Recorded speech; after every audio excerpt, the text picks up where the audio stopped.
Way up north at the very tip of rural Michigan, there is this untouched area. It's called the Keweenaw Peninsula. And this place is so much stranger than anybody ever tells you. And right off the coast of this peninsula is a place that's even stranger. It's called Isle Royale National Park. And every single person that I talked to before going there made this place sound like paradise. All they ever talk about is the views of Lake Superior, the hiking trails, and the endless forests. They say it's so gorgeous, but nobody mentions the other side of it. The way those woods mysteriously close in on you. The way the sketchy locals shut down when you ask the wrong questions. The trees grow so thick that you start to think that the trail doesn't even want you there. And the deeper that you go, the more it feels like something is in those woods waiting for you. There's something seriously wrong about that place, and we had no idea how dark it really was until we got there. If this is your first time here, consider subscribing. If you're a regular, please go ahead and like the video, and watch this on your TV if you can. It's meant for the big screen.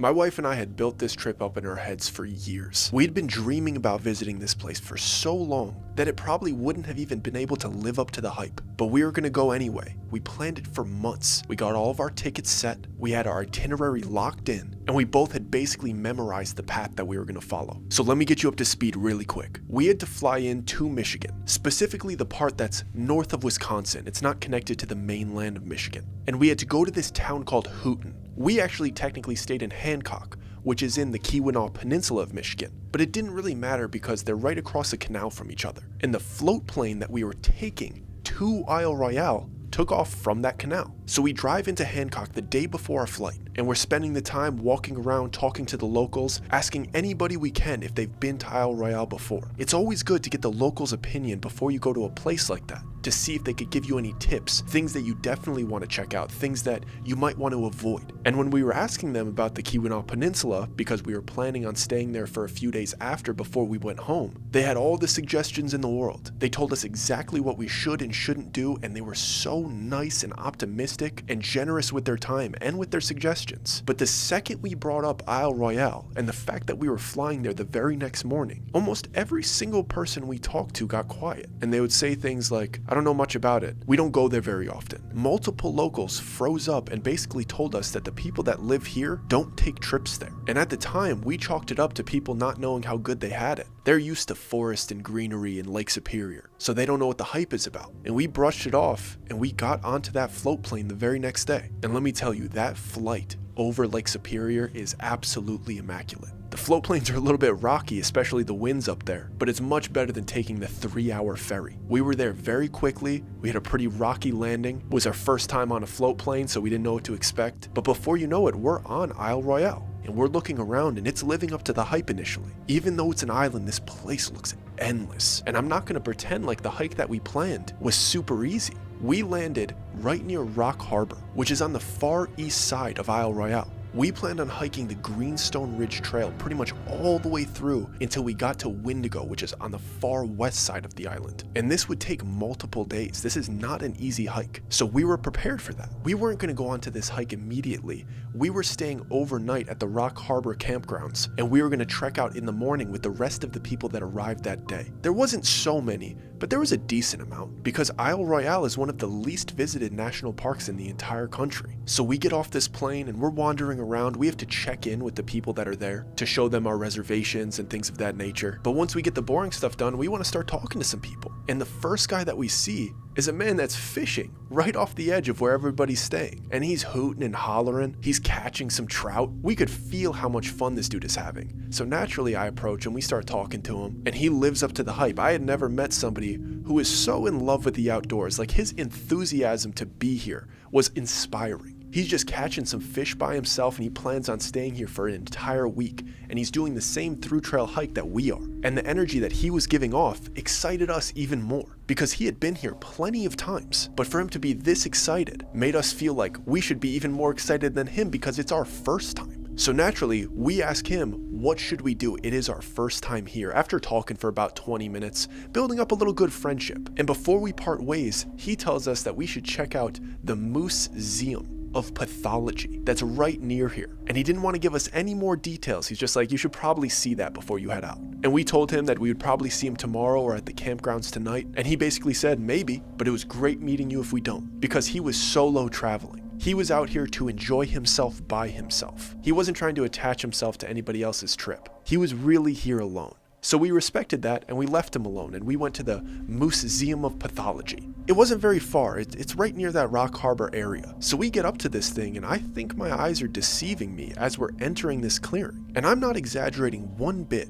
when I say that this place was a cemetery. It wasn't a museum. There were bleachers and tables of moose skulls with the biggest antlers I'd ever seen. And they're just stacked near each other and organized in an odd scientific way. So we're walking around looking at all of these massive moose skulls, trying to understand what this place is, when this older gentleman kind of pops out of one of the sheds and starts telling us about them. He introduces himself as one of the researchers here. Apparently he lives here 4 months out of the year and he researches the relationship between wolves and moose. And he's going skull by skull, pointing out imperfections and kill wounds and how this one probably died, how old it was. And he's so into it. But there were so many skulls here that by the 40th one, we were like, okay, we're getting a little bit bored of this. But he loved a moose skull. And right as I was about to kind of end this conversation, we were going to go back to camp, we get to a section of skulls that are absolutely damaged. Like some of these skulls are split, some are splintered, some are damn near crushed. And I make a joke to this guy and I'm like, looks like the wolves got that one. And this man looks at me with like a big smirk on his face,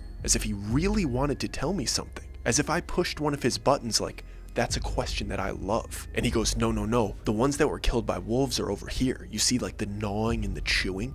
That's what wolves do. That pile by you, those are clean breaks. Wolves can't do that. And Jess and I both look at him because we know that there's no bears on this island. And there's no vehicles either. So I ask him, well, what did this? Like maybe they fell off a cliff or something. And he looks at me so happy and so excited, as if this is the exact thing that he wants to be talking about and researching. And with so much happiness and enthusiasm, he goes, I don't know.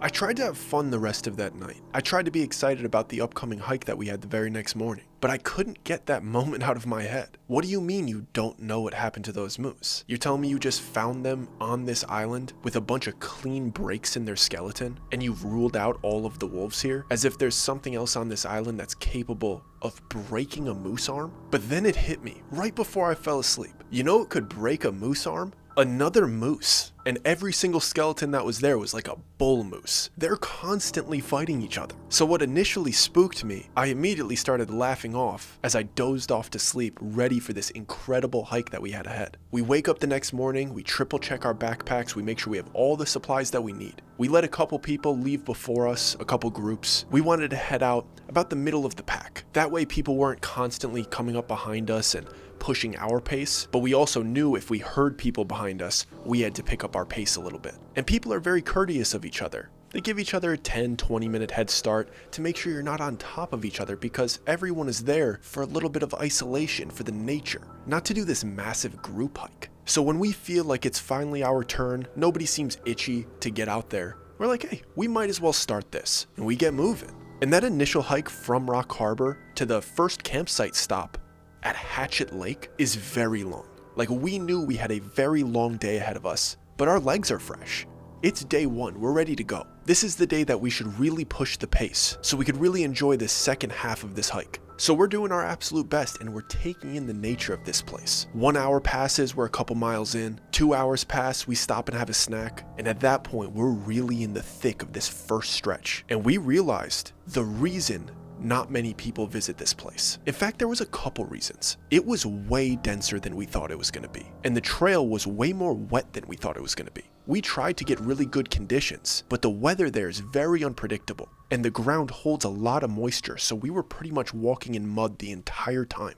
And there's stretches of that hike where it really feels like the woods are hugging both sides of you. It almost feels a bit claustrophobic. We were expecting beautiful views, but there was long stretches there where you're basically in a tunnel of forest. The second thing is that there are bugs galore. you're getting eaten alive by mosquitoes. And if it isn't mosquitoes, it's like horse flies that are biting you constantly, and those actually hurt. And we know we signed up for a very difficult thru hike, but there's certain factors that make them a little less enjoyable than others. Not having a good view, having mushy ground, and having bugs just swarming you constantly really brings the morale down. But we were trying to stay optimistic, one foot in front of the other, hoping that the second half of this hike would be much more beautiful, a little bit more open space, a little bit drier ground, a little bit less bugs, hoping we get some lake breezes to push them away. But the main thing that I really didn't like was when I would look at the ground to make sure my footing was good. I would see a lot of other people's footprints left in the mud from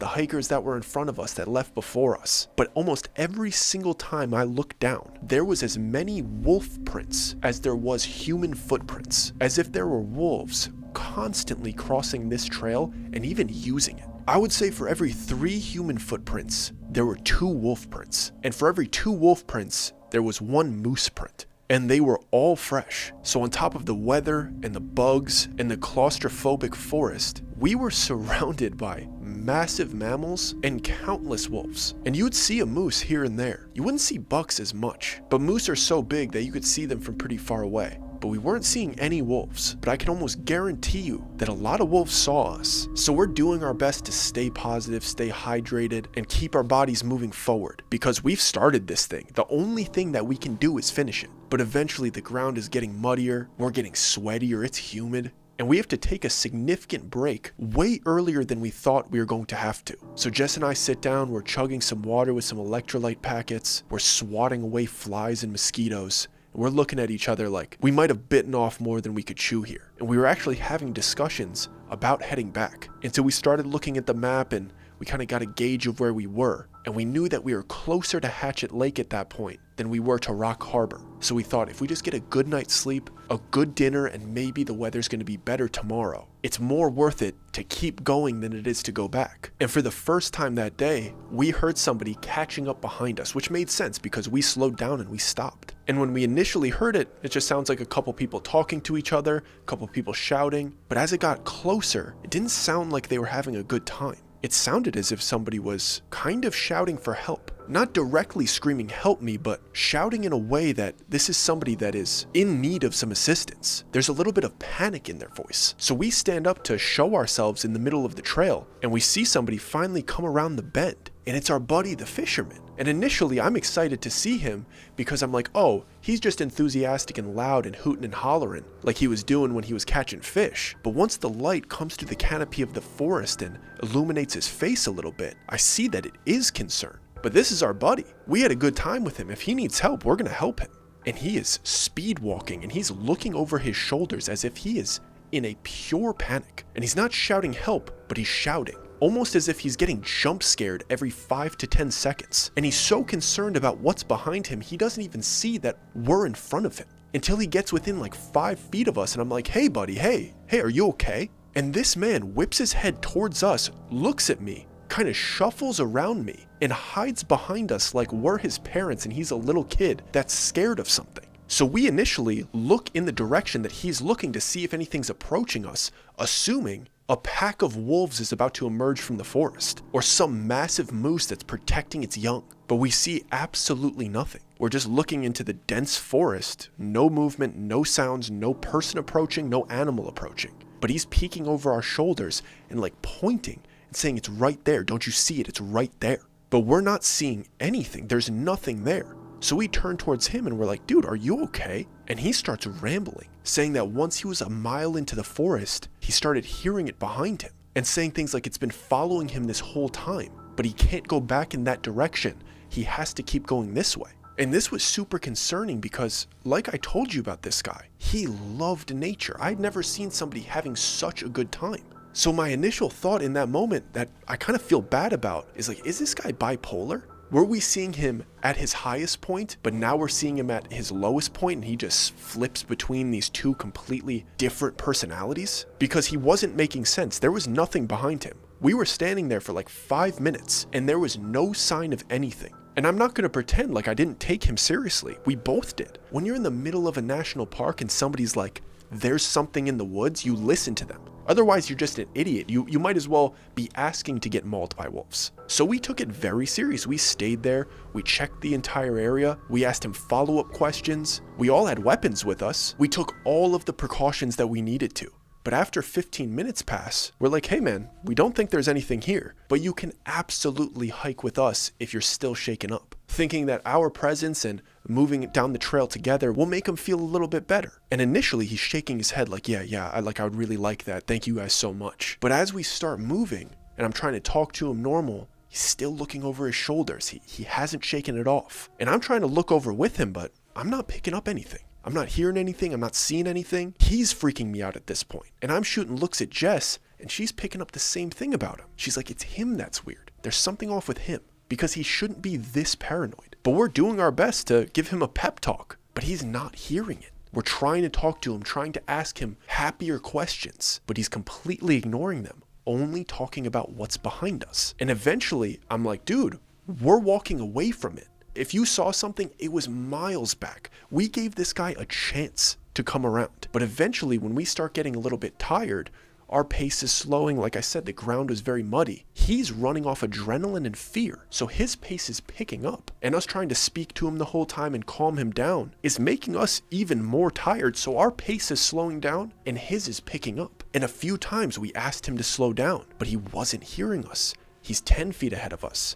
Now he's 15 feet ahead of us. I'm shouting up to him, hey man, wait up. If you want to stay hiking together, you gotta hike at our pace, dude. We're getting tired. We can't keep up with you at that pace. But he doesn't seem to care, so why would we care? He's getting further and further ahead of us and still looking over his shoulder as if something's behind us. So in our heads, he's being pretty selfish because he's putting us in between him and whatever he thinks is behind us. And he's not reacting when I'm asking him to slow down to stay with us. So our concern turns into being a bit annoyed with him, and we're like, okay, if you want to sprint through this thing, get out of here. We don't really care. We were trying to be helpful. So eventually we take another break so we could hydrate, rest our feet, and he doesn't stop whatsoever. He just keeps going. So we're like, okay, he's out of our hair. We tried to help him, but clearly he doesn't want any help and he left us here, so adios, brother. So we're sitting and we're resting. It's not a major clearing, it's not a campsite, but it's clearly a rest area with a couple places to sit. I go use the bathroom first, and while I'm out there, I was only out there for, 30-45 seconds. It was the first time that I was alone away from Jess. I was only about 15 feet away from her, but I got a slight feeling that made me empathize with the fisherman a little bit. Because the second I was alone, something didn't feel right. I felt like there were eyes on me. I felt like there might be something around us, and I felt very vulnerable, so I wrapped it up as quickly as I could. I go back to Jess. We both have our backpacks off, and I tell her right away, I don't really feel good about this place. But she's like, I have to use the bathroom too. And I'm like, go like 5 feet away. I'll tell you if anybody's coming. And she goes literally 5, maybe 7 feet into the woods. She comes back out a minute and a half later, and she's shaking her head with a little bit of concern on her face. And I'm like, are you feeling that too? And she looks at me dead serious and she's like, I don't want to split up anymore. I would rather leave the backpacks alone out here than go into those woods by myself. And we get a little chuckle because she could tell that I feel the exact same way. We were apart for a minute and we were starting to feel like that dude that was paranoid sprinting down this trail. So we sit down on the logs and she asked me to hand her one of our granola bars. So I reach down next to me and my hand is kind of like waving around looking for my backpack. And we were in mid-conversation, so I wasn't looking towards my backpack. I knew where it was. But once I catch air about 3 or 4 times, I look down to my left, my backpack isn't there. And I look back towards her and she has her backpack, mine isn't there. So I start looking around for it and I don't see it anywhere. But then I hear something that almost kind of sounds like a rubber band kind of like flinging a little bit. And it's right behind us. So we both jump to our feet because we hear it simultaneously. And we see a very thin tree shaking. And the sound is coming from that as if something kind of like pulled on the trunk of this tree. And the reverb from it was making that sound. And the tree is so thin that it has that kind of warpy sound to it. And this motion of the tree slowly comes to a stop. And I see my backpack sitting right at the base of it. So I'm scanning the woods to see if anybody's there, but there's nobody. There's no wolf, there's no moose, but there's something about that tree. This thing couldn't be more than 6 inches wide. I could probably break this tree if I really wanted to, but something in me felt like there was something behind it. There was something about this tree and my backpack sitting directly in front of it that felt intentional. And Jess breaks the silence and says, didn't you use the restroom right there? You probably just walked it out there and put it down. And I'm trying to think about it. I'm trying to convince myself that that is what I did. But I know that I didn't. I left my backpack with her and we took turns. And I don't know what the smartest move to do is in that situation. Is it to have one person go get it? Or is it to have two people go get it? But based on what we said just a moment earlier, we knew that both of us were going. We didn't want to step a foot off of this trail by ourselves. So we slowly creep up to it, and I'm trying to like tilt my head around this 6-inch tree to see if there's something behind it. Even though there couldn't be something large enough behind this tree to even be a remote threat to us. But I'm trying to peek around it to see, and I don't see anything. And we get as close as we can to it, and I do a long reach and I grab my backpack, and we backpedal back to the trail. So we both have our belongings, and I'm just staring at this tree. There's something so ominous about it. And then I start feeling like the fisherman, because there's nothing to be worried about. So I'm like, I'm not going down the same road that he is. Let's start moving. It's gonna be okay. We're almost to Hatchet Lake anyway, so let's eat our snacks on the go and let's just get around other people. But I'm not gonna pretend like the rest of that hike to the Hatchet Lake campground wasn't filled with paranoia. We weren't to the fisherman's level because we were together and we would flow into conversation a little bit, but we'd hear that reverb from trees here and there. And I'd look over to my shoulder, I'd look through my peripheral, and there'd be a little bit of movement,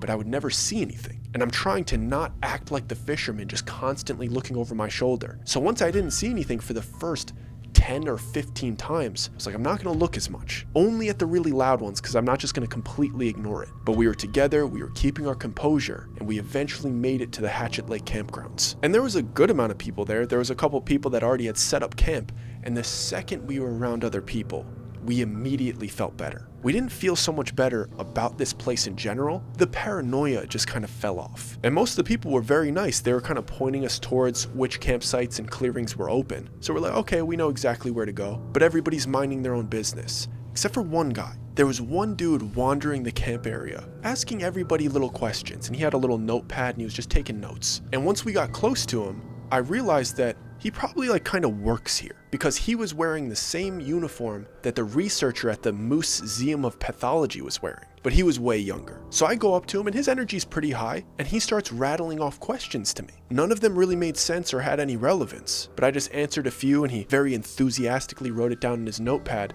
and once he was done questioning me, he tried to walk off. But I'm like, hey dude, I came over here to ask you a question. Can you asked me 10, can I ask you one? And he's like, oh yes, absolutely. He was kind of Poindextery. You could tell he was just super into science. And I asked him if he saw a man that was hiking by himself come into camp that looked very scared and had a fishing pole sticking out of the back of his backpack. And the researcher's like, oh yeah, he came in about an hour ago. And I'm like, did he keep going? Like, we were pretty concerned about him.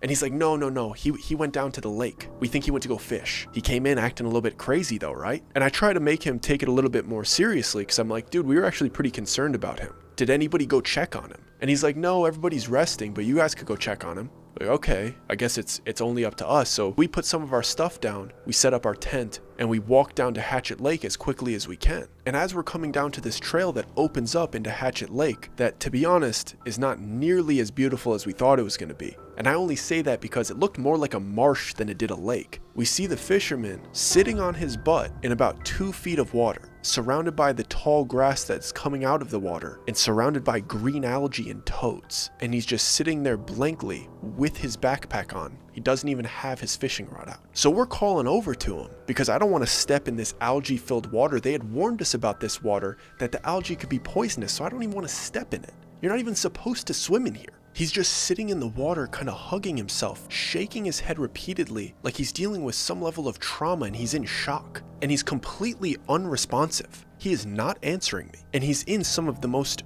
disgusting water I've ever seen. Not disgusting like garbage and sewage, but like when it comes to nature and you look at this water, you know not to get into it, unless you have like really good fly fishing boots. And he's just sitting in it. So I have Jess grab my left hand and I lean over and I grab the back of his collar and I have her basically pull me until I could get my second foot back onto hard ground, and then I drag him out of the water. He's not fighting or resisting, but he's definitely not helping. He's not answering me. And he's not a small guy, so I'm like slipping and having a really hard time getting him back to shore. But when I finally do, it's so much worse than I initially thought. The dude had cargo shorts on, and I'm looking at this man's legs, and he is covered in leeches. And the leeches had probably been on there for a while at that point, because there was little bits of blood oozing out of each area. And since I pulled him out of the water, now the water wasn't diluting the blood, so it's creating these little red spots. And the dude's legs look like a Dalmatian, but with red.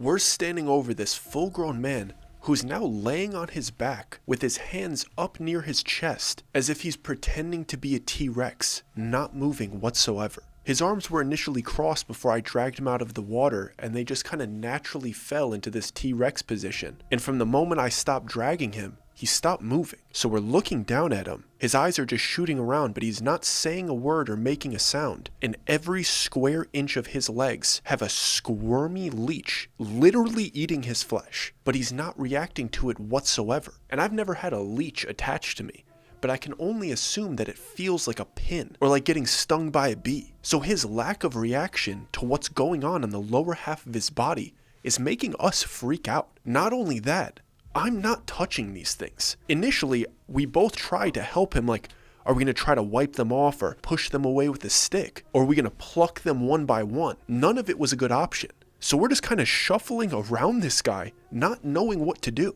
Eventually, I pick up a stick and I try to knock one or two off, but it just breaks off the back end of their body. But the front end is still latched to them, and some like ooze is coming out. So I'm thinking this is a great way to give him an infection. I'm not fit to treat whatever's going on here. And neither is Jess. We're in pure panic. We're about to go back to the campsite to try to get some help when we hear somebody say, very interesting. A little dorky voice coming from over my shoulder who's apparently very interested in what's going on. He didn't say it in an accusatory manner. He said it like he was genuinely interested. And this researcher walks over to us, stands right next to me, and is writing little notes and starts asking me more questions. He asked me, was he alone? Was he alone when you found him? And initially I start answering his questions. I'm like, yeah, he was alone. Was he happy or sad when you found him? Because you mentioned he was kind of scared earlier. And I'm like, he wasn't happy or sad. And then he keeps going and he asks, did he try to run from you when you found him? And I'm like, no, he was just sitting in the water. Why are you asking me these questions and why are you writing down the answers? So immediately, I'm pretty annoyed with this guy because his energy isn't matching what's going on. We have a man clearly in some type of mental health crisis, covered head to toe in leeches from algae-filled water. And he's asking me these BS questions if that's what matters. And this guy keeps going, asking me stuff. And I'm so confused, and I have rage building up for him. Because I'm like, do you not see what's going on here? Do you have no urgency to help this guy? So I finally snap on him. Are you gonna let me go back to camp to get some help? Or are you gonna help me get these leeches off this guy's legs? And this researcher is a little taken aback by my aggression. And he looks up from his notepad and he goes, oh, leeches?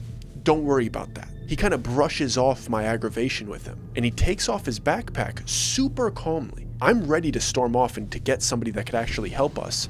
But he reaches in his backpack and he takes out this big container of something. And he walks over above this fisherman and he starts sprinkling whatever's in this container all over the fisherman's legs. And he rolls him to his side and gets the back of his legs. And I see these leeches kind of like wiggling and shriveling up. And some of them are even falling off. So I'm thinking, what is he doing? He has some type of leech repellent in his backpack. Then he reaches in again and he takes out this metal container. And I'm like, that's just bug spray. I didn't think bug spray would work on like an aquatic bug. But then he takes out a lighter. And real quickly, he does a makeshift flamethrower down this dude's leg one time, down the other leg, and then on the other side. And we're looking at this dude so confused as he pours out a big jug of water that he grabbed from the shed that was right nearby us. And every single leech on this dude's legs falls off. So now we're kind of looking at him in awe, like, how did you know how to do that? But he looks at us like he's not looking for us to be impressed with him. And he's like, you just do salt and a little bit of fire. Gets him right off. Like, he has handled this situation plenty of times. But also the way he answered was like scientific. Like, he knows that leeches don't respond well to salt. And if the salt doesn't work, you just use fire and they'll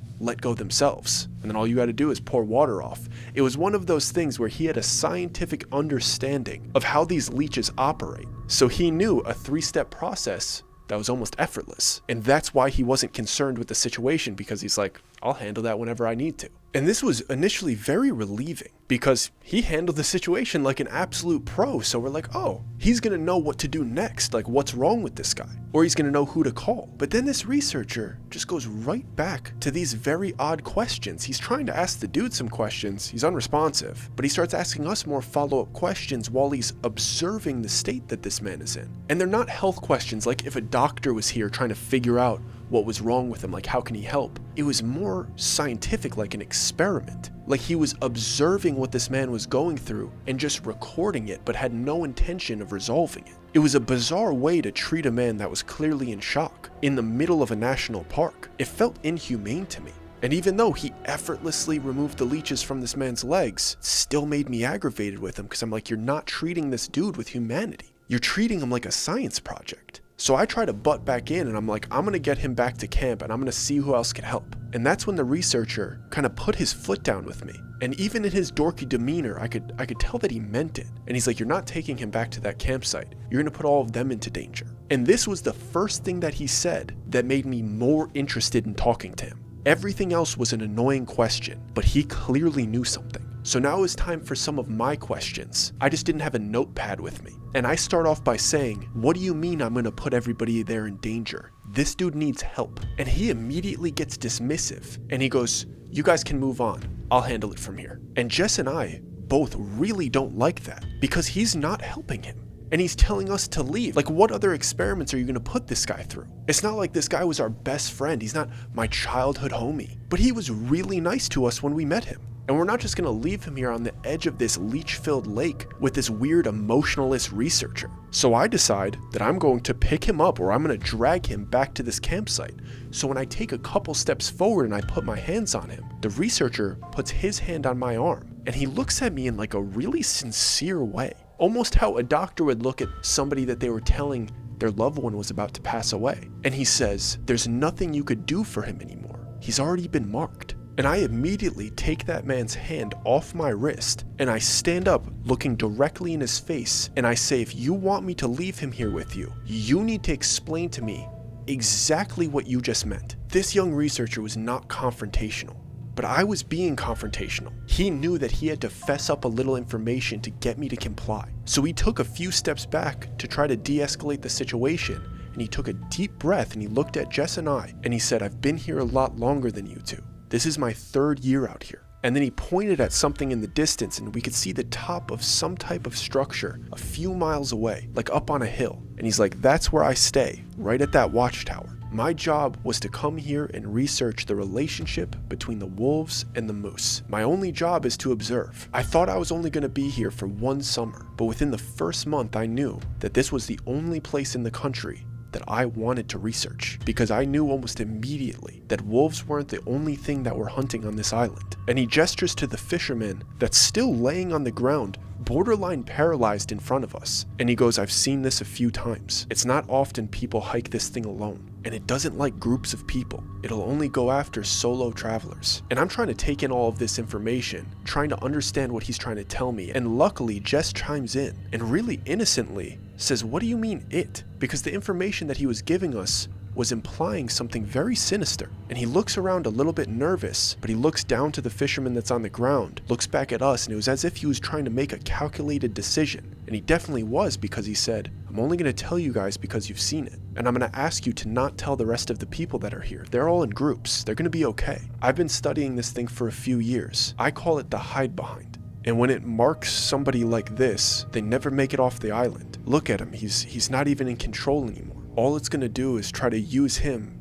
to isolate more people. But if you leave him with me, I'll make sure that that doesn't happen. and I'll be able to get more information on how this thing operates, how it lures people, and how it hunts. I promise that I'm not going to hurt this man, but eventually he's going to become useless to it, and it'll come back for him, and none of us can stop this thing. And then he says something that pisses me off. And it doesn't piss me off for the reason that you think. He said it's better if it's only one. And that pissed me off because it was a statistical approach, and he wasn't recognizing how good of a man this fisherman is, how nice he is, and how much he enjoys life. He wasn't even willing to try to help him. But the thing that really pissed me off was I got a whiff of his breath. It was the closest that I had been to this man, and there was so much whiskey coming off of it. And right when he finished the sentence, basically pitching to sacrifice this dude to whatever's on this island, he held out the flask to me that he was drinking out of, as if it was a good gesture. And it took every ounce of me to not swat that flask out of his hand. But when I denied it, he kind of smirked and looked down at the guy, looked back up at me, and it was the first time he had a little attitude to him. And I could only imagine it was the courage from the whiskey. And he said, "I bet he wished he had a swig," gesturing to the man on the floor.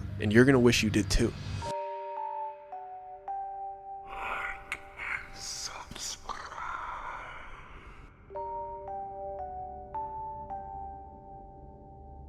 And that flips a switch in him. His little witty confidence goes away immediately, and he starts pleading with me to leave him here. And I liked that dynamic switch a little bit, because before he was just telling me what to do, and now he's begging me to not do something. So he either has to help me, or he has to give me a very real reason why. So I continue dragging him, and I'm getting closer and closer to the campsite until this researcher finally snaps. And I kind of liked what I was hearing, because he's basically pleading, "Please stop, leave him here. Fine, I'll help you. I'll help you try to get him out of here." And I'm like, okay, that's what I want to hear. How are we going to get this guy to help? And he's saying things like, "You're going to put everybody in danger unless you listen to me." And I'm like, I'm listening. Tell me something that makes sense. Tell me something that isn't just sacrifice this guy. But he's not giving me the information that I want. So I grab his collar again, and I keep pulling him. And the researcher changes his tune again, and he goes, "You stop pulling him right now. If you want to be the hero, then we need to do it ourselves. You're acting like you're doing the righteous thing, but the only thing you're doing is putting their lives at risk. If you want to help him, risk your life, not theirs." And that one kind of got through to me, because he was telling me that I wasn't being a good person by trying to help him in the way that I was trying to help him. And he also offered to help me help him. So I let go of his collar, and I'm like, okay, so now tell me what you think we should do that actually helps this man. And he's frantically looking around. He looks towards his shed, and he goes, "Well, there's nothing that we could do today. You guys could stay in my shed with me, with him, and we could start to help him tomorrow. But we can't let any of the other campers see him like this. So go get your stuff and meet me back here, and I'll tell you exactly what we're gonna do." So we go grab our things, and about 10 minutes later, we get back there. And at that point, he had pulled the fisherman into the shed, and he had kind of tucked him into a sleeping bag. The fisherman is still just laying there with little T-Rex arms, wide eyes looking around. He looks in absolute shock, absolute terrified, but he kind of seems like he's dozing off. And the researcher is looking at the map that he has on the wall. And right when we come into the shed, it's as if we're entering his internal thoughts. He's already speaking out loud the second we walk in. And he's basically going, "We're here right now. If you want to try to get him out, we need to get to here." And he's pointing at Wendigo, which is all the way on the west side of the island, which is where we were supposed to be going anyway. We had planned on taking the long way, and at one point going south to this nice bay. But if we have to bring him, we're just going to go from Hatchet Lake straight to Wendigo. It's a long haul, but it's way better than taking a deviated route. And he basically tells me that exact same thing. He's like, "We're at Hatchet Lake, we need to get here, and we have 1 day to do it." And I know that that's at least a 2-day hike, because that was part of our itinerary. I knew that the idea of trying to get this man there in 1 day was going to destroy our bodies, like a legitimate, very hard physical accomplishment. And then the researcher gets a little bit discouraging, and he's like, "Nobody can see you. Try to get him here." And I look at him a little bit funny, because there's other hikers on this trail, so what are you implying? And he's like, "The way that we're going to have to transport him is going to make us look very, very bad. So it's better that nobody sees us." I was thinking that we were just going to carry this dude out on a stretcher, hopefully get some help, hopefully somebody would see us and we're not putting the entire group in danger, but maybe some other strong hikers would take turns with us getting this man out. But he's trying to tell us that anytime we hear somebody, we're going to have to hide in the bush off of the trail. And mind you, the sun is already down. It's dark out, like it is time to go to sleep. And he's telling us this game plan that we're gonna do the next morning that is absolutely absurd. And me and Jess are exhausted from this day's hike. Like I told you, it was supposed to be the hardest stretch of this hike. So my eyes are almost closing, and he's trying to get as much information into us as possible before we doze off. And one of the last things that I remember him saying before I went to sleep was that he's going to try to resist leaving. And it didn't make sense to me until the middle of the night. I heard a loud bang and it woke me up. We had both dozed off as this dude was telling us the game plan because of complete exhaustion. But now it's pitch black in the middle of the night, and I'm sitting up looking towards the fisherman, and I'm watching this man's body randomly convulse as if it's trying to escape the sleeping bag and the shed, but it's involuntary movement. He's not like trying to open the door or try to crawl. It's how you would imagine if a large parasite entered a human's body and was trying to learn how to move its limbs. A random arm flail. His torso would kind of almost move like a slug, trying to move him across the ground, and he was hitting him against the screen as if some type of outside force was trying to get the fisherman's body to exit the shed. But the fisherman's body's completely asleep, so it's only able to physically manipulate it, but it doesn't really know how to use his body. And his body is slamming against the screen door a few times until whatever was trying to make him move quits. And then it made sense to me. What the researcher was saying before I dozed off. He's going to resist the help, but it's not actually him. It's whatever marked him.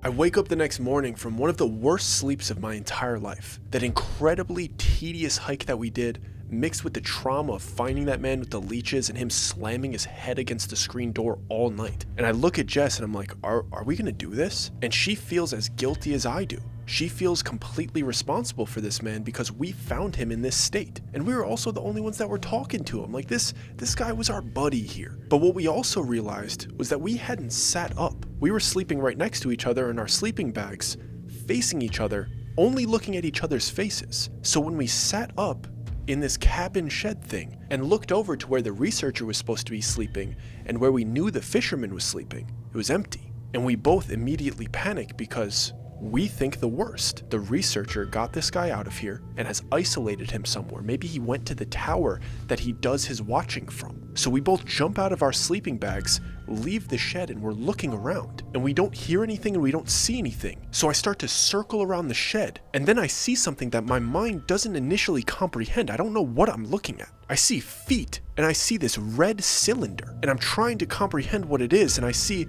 little specks of blood on the calves that are attached to these feet. And I realize that it's the fisherman, and he's standing up 10 feet into the woods with his sleeping bag draped over his body, so I can't see anything other than his calves and his feet. And the sleeping bag is completely zipped closed.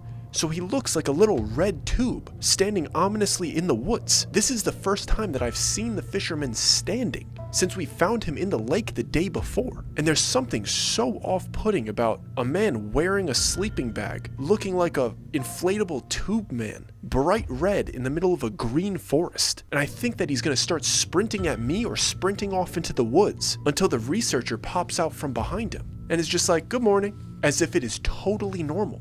And he's doing something to his hands and his feet. So at that point, Jess had come around, she saw what's going on, and she barks at him like, "What are you doing to him?" And this researcher, with his odd scientific approach, no emotion attached to it at all, goes, "I told you guys you weren't gonna like the way we had to do this." And then we realize what he's doing to his hands and his feet. He's binding his hands together, tying his hands to his feet that are basically shackled together, and he has this guy on a leash that's attached to his shackled feet, like he's a legitimate prisoner. And then he has his sleeping bag over his entire body so he can't see anything, kind of like a full body blindfold. But he seems cheery, like he had a great night's sleep, and this is the scientific project that we're going to take on today. And he starts telling us the game plan. This is how we're going to have to transport him, so he doesn't run off, so he doesn't really know where we are, and so he doesn't make it harder than this has to be. Now me and Jess are absolutely freaking out because we thought, okay, maybe we're gonna have to avoid some hikers, but we're not going to really try to do that. But now it literally looks like we're transporting a prisoner. This is not a good look. Makeshift handcuffs and ankle shackles with a leash, and his entire body's covered. We're going to look like absolute freaks, damn near human traffickers. And this researcher's like, well, this is the only way, and this is the only way that I'm going to help you. Basically telling us either we can leave and he's going to go about whatever he was going to do with him, or we could do it this way because it's the only way that'll work. Eventually, the researcher sees the skepticism on our faces, and he walks the fisherman over to us like a little blind dog, and he kind of takes a breath in as if he's trying to be empathetic about our situation. He goes, listen guys, I know it doesn't look good, but if you want my help, this is what it looks like. Everything in me didn't want this kid's help, but what he said right before we left made us listen to him, because it was the coldness of this statement that made me know that he was being dead serious. It wasn't that he was being cold and cruel. He was speaking analytically, just with logic and statistics that he knew from his research of the area. He said either we get him out like this or consider him dead. No emotion attached to it, dead serious, but with a calmness that he was emotionally detached from it. He didn't really care if we tried to help him. He's like, these are your options, take it or leave it. And we really knew that we had to listen to him when I saw some of the trees behind him moving in that similar fashion with that same reverb sound. Whatever was back there was looking at what he was doing, and it didn't like it. What we had experienced before felt like stalking, like it was trying to conceal itself, like it was trying to isolate us. But that felt like frustration. And as scary as that is, it was an indication to us that what he was doing was the right thing. If it didn't like it, it probably meant it was the right thing to do. So we packed up our bags and we started hiking. We had to go check to make sure everybody left the main campsite, and when nobody was there, we were able to start. We just went at a pretty steady pace, at least at first. Because for some reason, today, the fisherman was walking. It didn't really make sense to me. He was basically laying limp the day before, but I could only assume it was because of legitimate exhaustion of his body. And after he had a night's sleep, his body could physically stand. And as we started this hike, he was kind of trying to pull off course. He wasn't speaking or anything like that. Every time I would see him kind of pull on the leash that the researcher was holding, it looked kind of like the involuntary movements that I was seeing the night before, as if something was calling him off the trail. But every time he would do it, the researcher would stop us. He would unzip the portion of the sleeping bag that was covering his face, and he would basically pour whiskey down this guy's throat. And at that point, it just felt so cruel, because the fisherman wasn't talking. He was in a very similar state that we found him in. Not the initial paranoid state where we saw him when we were hiking with him, but the kind of silent vegetable state that he was in the lake, but he was just standing on his feet and walking where he was pulled. And even though it felt so wrong what we were doing, he wasn't speaking. So he must not have any control of what's going on, and I didn't understand why he had to have whiskey. And I initially protested, but it did seem that after he would give him a little swig of it, he wouldn't be trying to pull off of the trail. He would just walk very calmly wherever he was tugged. And every time he would give the fisherman a swig, he would kind of give me a sly gesture like, you should have one too. But Jess and I don't drink. It was just kind of annoying. Like, we let him know that we don't drink, but he kept offering it to us in a kind of know-it-all way. But we didn't have time for arguments, and we didn't have time to go into the reasons why we don't drink. We're not even trying to be friends with this researcher. We have a massive hike that is going to take us the entire day. And there's some people that are starting at the Wendigo camp, hiking towards us. So about every couple miles, we hear somebody coming around a bend in front of us, and we have to run into the forest and hide ourselves behind trees and bushes until those people pass, so they don't see us literally walking with a prisoner. And every single time we went into those woods, I felt the same exact feeling that I had when I was taking a leak at the first stop. It felt like something was there. It felt like something was very close by, and there would be that little reverb on these thin trees behind us. I could feel that it was around us, and I could feel that it was aggravated. And the first two times, I just tried to focus on waiting for the people to pass and ignoring the intense paranoia that I had. But by the third time, when we're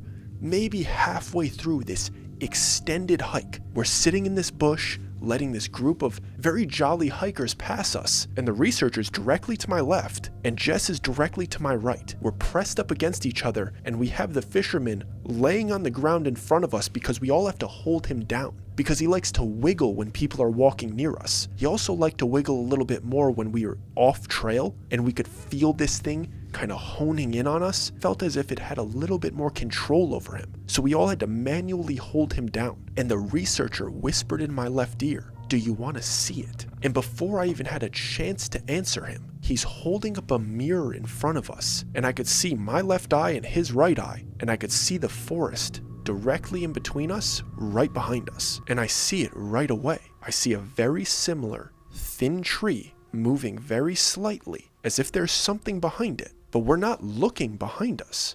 Our eyes are facing forward towards the trail, so it's not concealing itself. I see something with legitimate hands peeking out from behind a 6-inch wide tree, and its fingers are so long that its entire hand wouldn't even be concealed by this tree. And the width of its head is like the size of a grizzly bear, but it has slightly human characteristics, but there's no torso on the other end of this 6-inch tree. Somehow, it's concealing its obviously large body behind this miniature tree. And I'm looking at this thing through the reflection, and I could tell in that moment that it's looking at me. It's looking at the back of my head. It's not looking around us at the dude that we're holding down. I could feel it in my heart that it's honed in on me, as if the person that it marked is almost a lost cause at this point. And I can't get my eyes off this reflection. Then the researcher with his other hand holds up his flask and he says, "Do you want a swig now?" And in any other circumstance, I would either take that as immense disrespect because I've been sober for 6 years, or I would take it as like a joking jab. But in that moment, I realized why he had been offering it to us. And if it even had the slightest effect to get that thing's attention off of me, I was gonna do it. So I grabbed that flask and I threw one back for the first time in half a decade. And I watched that reflection immediately recoil as I swallowed, as if it was disgusted with me. But then I watched it switch sides. It popped out the other side of this 6-inch tree, and it was looking at Jess. So I immediately put the flask into her hand, and she's looking at me so confused because she's like, "We don't do this. We don't drink. It's not in our life." And I give her the green light, dead serious. "You better throw one back right now." And she trusts me, and she listens to me, and she takes the first gulp of a hideous drink, a lukewarm whiskey in the middle of the woods. And I look back at the reflection, and all I see are multiple trees doing that little reverb moment, as if whatever that thing was stormed off into the distance because none of us were what it was looking for. And the researcher chuckled, and he goes, "The loggers were right. It hates liquor." So now this is the reality that we were facing. The campers that we were waiting for passed. We have this dude on a leash, force feeding him shots of whiskey. He's wobbling more and more, but every single group of campers that we pass and we have to hide ourselves in the woods, Jess and I are taking panic shots because we felt that thing behind us. So every time we get back onto the trail, we're a little drunker. We hadn't drank in years. And by the 4th time we had to avoid some people on the trail, we were legitimately drunk. We were a couple shots away from being blackout, and we had 10 miles left to go. But luckily, the new hikers that were entering the island had already passed us. We had went a few miles without hearing anybody, and we knew that there weren't any newcomers really left on that side of the island. But that didn't change the fact that whatever that thing was getting very frustrated with us because it knew we were getting close to the end of the island. And we started seeing it in our peripheral. It wasn't trying to hide itself as much. It looked as if it was throwing a tantrum. And every once in a while, the fisherman would violently shake, and we'd have to zip that thing open, pour liquor down this poor man's mouth, and watch him slightly calm down. And mind you, this researcher had so much whiskey on him, he lived by this rule. But with watching how effective it was, every single time we consumed a little bit more, watching this thing recoil and shoot off into the distance, seeing the trees moving as it dispersed, we knew that this was the way to keep it away from us. And at the beginning of this hike, Jess and I were optimistic that the second half was going to be better than the first half. We were wrong to be optimistic. This half of the island was even denser. The bugs were even stronger. The ground was even muddier, and the woods were hovering over us. This thing was getting within 10 feet of us, and our heads are spinning. We're stumbling for miles. It felt like the worst walk home on your drunkest night in college. But you have a prisoner wearing a red sleeping bag, your poor wife desperately clinging to your shoulder, and a researcher that's used to being drunk every day making horrible jokes, and the exhaustion is catching up with the drunkenness. Our feet are soaking wet, our bodies are swelling up from all of the mosquito bites, and we're running out of daylight. But there's only 1 mile left. 1 mile left of the hardest day of my entire life, drunk out of my mind. My stomach filled with whiskey and granola bars, my feet and ankles swollen, and this poor fisherman falling over himself.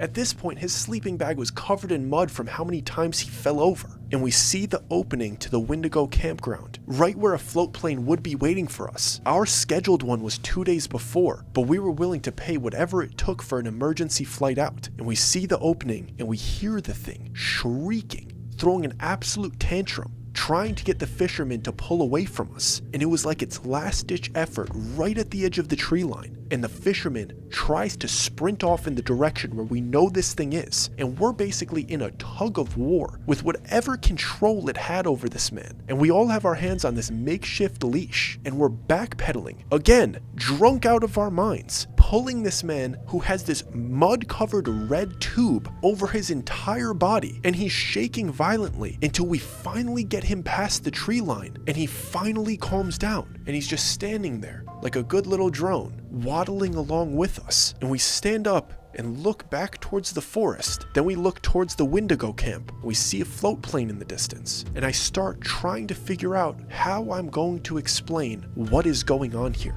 And we're walking our poor, drunk, mud-covered, sleeping bag-covered prisoner up to this float plane with a pilot that's standing there looking very concerned. And I start rambling and babbling, trying to justify the situation that he's looking at. And Jess is doing her best, like talking with her hands, and she's 9 shots of whiskey deep, not making any sense. I'm making less sense than she is. And the researcher isn't stepping in, even though he's used to this liquor. And the pilot looks at us dead serious and he goes, "You guys don't need to explain it to me. You're much braver than most people. Most people would have just left him in there. Go ahead, climb in." So we load up our sleeping bag prisoner, push him to the edge of the float plane, and we look back at the researcher. We're trying to say thank you, we're trying to say goodbye, but he's just in his notes mumbling something to himself about getting the mark out of the forest. And he said something like, "Findings inconclusive." And he starts walking back towards the forest as if he didn't really care. So we climb into the plane, it starts moving, both of our motion sickness immediately kicks in. We know we're in for the longest flight of our lives. And after about 5 minutes after takeoff, we hear somebody chuckling, and it's the fisherman inside of his sleeping bag still. And in his jolly, enthusiastic tone,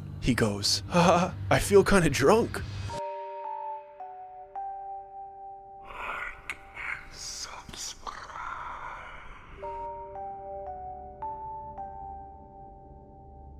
Well, that's the end of the story. I hope you guys enjoyed that one. If this is your first time here and you wanted to wait till the end to subscribe, I hope I won you over. Go ahead and subscribe. If you haven't liked the video already, it's over now, so if you liked it, go ahead and like it. If you didn't like it, is what it is. I just want to say thank you guys so much for tuning in every week, and we deeply appreciate your support. We hit 500k subs. It means the world to us. I know we don't always get the videos out right on time, but please, it's a 2-person operation. We're trying our absolute best. Give us some grace, and we'll always get one to you. Again, thank you so much for the support, and we'll see you next week. And if you like this story, I'd like to personally recommend this one.